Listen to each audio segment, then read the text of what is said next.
Lift. Shimla की शाम। कड़कड़ाती ठंड में प्रांजल अपनी कार से जा रहा होता है, तभी उसका फोन बजता है। कहाँ रह गए तुम? पार्टी शुरू हो गई। Come on fast. अरे हाँ, आ रहा हूँ भाई। तुम भी ना पीछे ही पड़ जाती हो। अच्छा, सामने एक शॉर्टकट दिख रहा है, वहीं से आता हूँ। पार्टी में जाने के लिए प्रांजल शॉर्टकट ले लेता है। रोड के किनारे एक बोर्ड उल्टा पड़ा हुआ था, जिस पर लिखा हुआ था आगे जाना मना है। पर प्रांजल हड़बड़ी में बोर्ड की ओर देखता नहीं और उसी रास्ते पर चल देता है। रास्ते में एक हाथ प्रांजल की गाड़ी को रोकता है। हाथों में लाल चूड़ियां, मेहंदी, मानो नई नवेली दुल्हन हो। प्रांजल गाड़ी रोकता है। जी कहिए। मैं भटक गई हूँ, मेरी मदद कीजिए। इतने घने जंगल में मेरे फोन का नेटवर्क भी काम नहीं कर रहा। डोंट वरी, मैं भी शहर की तरफ ही जा रहा हूँ। मैं आपको ड्रॉप कर देता हूँ। वैसे इतने घने जंगल में इस हालत में आप, लगता है कि आपकी नई नई शादी हुई है। बहुत ठंड है, गाड़ी के अंदर आकर बात कर सकती हूँ? I am sorry. ये लीजिए मेरी जैकेट और आप अंदर आ जाइए।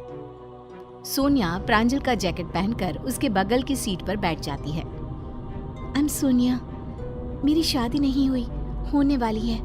आज सुबह को ही मैं कुछ काम से यहाँ आई थी और रास्ता भटक गई। दोनों में बातचीत शुरू हो जाती है। धीरे धीरे अंधेरा होने लगता है। प्रांजल फ्रंट मिरर में देखता है कि पीछे की सीट पर कोई लड़की बैठी हुई है और धीरे धीरे हंसती हुई उसकी ओर देख रही है।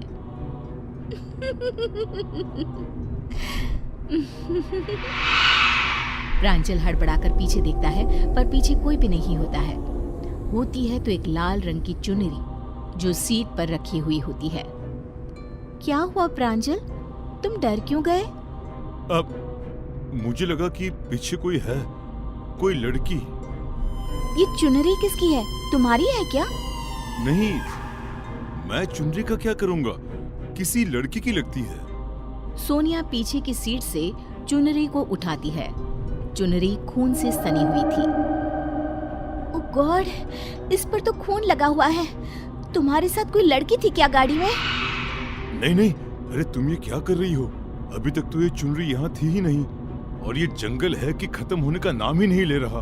2 घंटे से हम अंदर घूम रहे हैं। यहाँ छोटा रास्ता है, अब लगता है हम भटक गए हैं।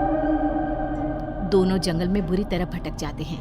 गाड़ी चलाते चलाते अचानक प्रांजल को एक खोपड़ी अपनी गाड़ी के आगे लटकती हुई दिखाई देती है, जिसके कारण उसका बैलेंस गड़बड़ा जाता है और गाड़ी एक पेड़ से टकराकर बुरी तरह डैमेज हो जाती है। दोनों कार से उतरते हैं। अब क्या करेंगे? रात होती जा रही है। ऐसे सुनसान जंगल में इस तरह हमारा रहना खतरे से खाली नहीं है। वो देखो, एक रोशनी दिखाई दे रही है, शायद किसी का घर हो। चलो ना वहीं चलते हैं।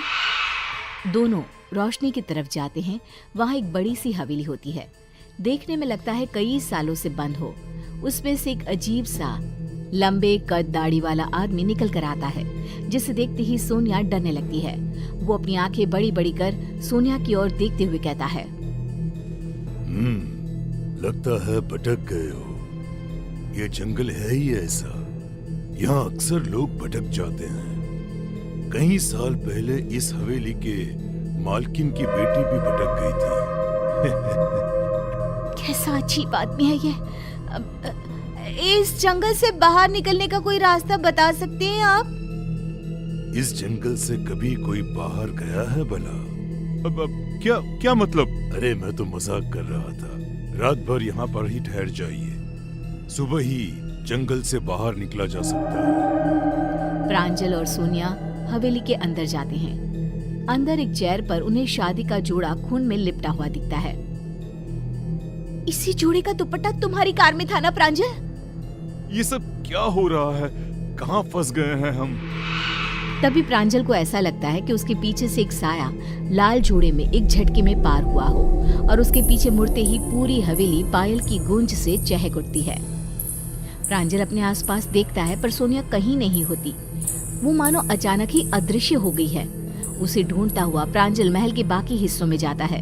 तभी दीवार पर उसे खून रिसता हुआ दिखता है। ये दीवार से क्या रिस रहा है? अरे ये तो खून है। दीवार पर टंगी एक फोटो जो कपड़े से ढकी थी, उसके पीछे से खून रिस रहा था। प्रांजल फोटो के ऊपर से कपड़ा हटाता है तो वो फोटो सोनिया की थी। प्रांजल के कपड़ा हटाते ही जोरों की हवाएं चलने लगती है। तस्वीर नीचे गिर जाती है।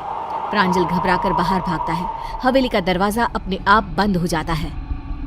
यहाँ जो एक बार आता है वो फिर से लौटता नहीं है। सोनिया जी हमारे मालकिन की बेटी थी। शादी के दिन वो छत पर खड़ी इंतजार कर रही थी, पर एक दुर्घटना में बारात में शामिल सभी लोग मारे गए। ये खबर सुनते ही छोटी मालकिन छत से कूद पड़ी। कुछ समय बाद बड़े मालिक और मालकिन भी मर गए। तब मैं बहुत छोटा था, इस घर के वफादार नौकर का बेटा, और आज भी मैं अपनी वफादारी निभा रहा हूँ। सोनिया मैडम रोज इसी जंगल में अपने पति को ढूंढने निकलती है, और आज काफी दिनों बाद उन्हें तुम मिल गए। ये क्या कह रहे हो तुम? इस रास्ते पर कोई नहीं आता है। शायद तुम्हें पता नहीं था। प्रांजल को गुमशुदा हुए कई साल बीत गए।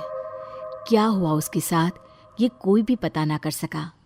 ना प्रांजल की लाश मिली, ना कभी उसका कोई कॉल आया। एक लिफ्ट इतनी भारी पड़ेगी ये प्रांजल ने शायद कभी नहीं सोचा।